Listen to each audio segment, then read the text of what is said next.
It's 7:50 a.m. on Saturday morning, March 16th. Time for some Saturday morning funk.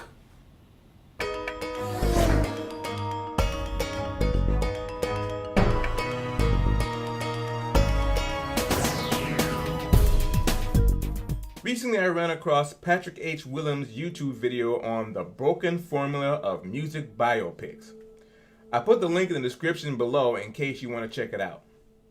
In it, he says, "What's strangest about most music biopics is how little attention is paid to the music. Rarely is any time given to their creative process, their musical evolution, their growth as an artist, or what drives them to make music in the first place. I feel like the stories behind the creation of some of the most iconic pieces of music of the past century are more interesting than, say, another montage of them touring America."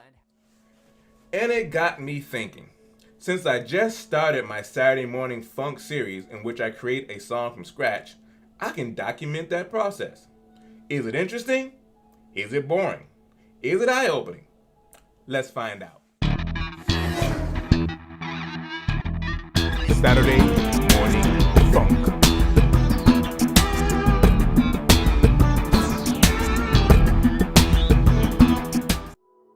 Saturday morning funk comes from a New Year's resolution I made to make more use of my studio by using it to create a brand new song every week. To me, songwriting is a skill that needs to be kept in shape by exercising it, just like an athlete would. Any good sports trainer will tell you to work all the muscles in the body to maintain fitness. But how do I do that as a songwriter? By following the rules.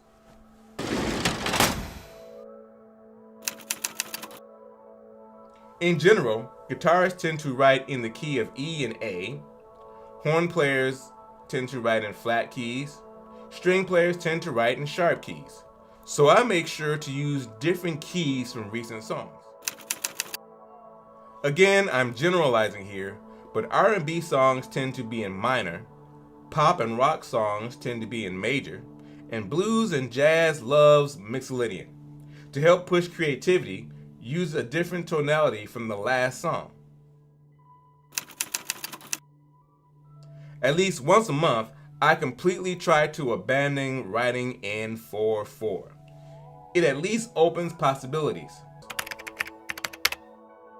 It makes sense that people tend to start songs on their instrument or go to a piano. I have a ridiculously huge number of instruments, loops, and synths in my studio, so I will often start with a different instrument and its tendencies to get going. This rule overrides all the others. At the end of the day, I want something listenable. This gives me free rein to completely abandon anything I find that is just not working. Okay, now that we know the rules, let's see what I come up with. Today, I think I will start with a guitar sound and work with suspended chords. I have 3 of Music Lab's guitar plugins to make this happen. Of the different guitar models they make, I have the acoustic guitar, which was the first one. Put that up here for now. They also make one, I call it a Gibson. I think it's modeled as of a different type guitar, maybe a Rickenbacker or something, I don't know. And also the Strat. This is the second one they came out with.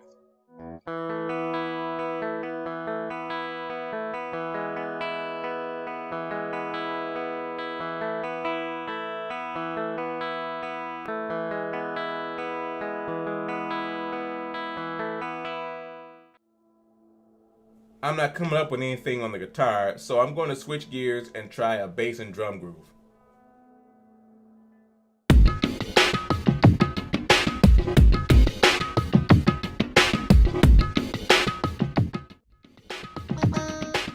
I like this loop, but it's an A flat. I want the option of taking advantage of the open string sound that guitars kind of give you. It's a different type of resonance. So I'm going to change the key of this loop to A.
I decided to abandon the loop and create my own drum beat.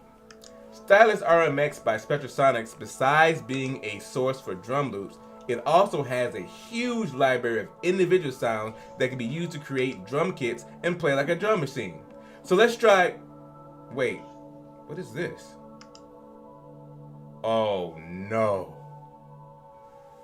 The program just crashed and I haven't saved anything.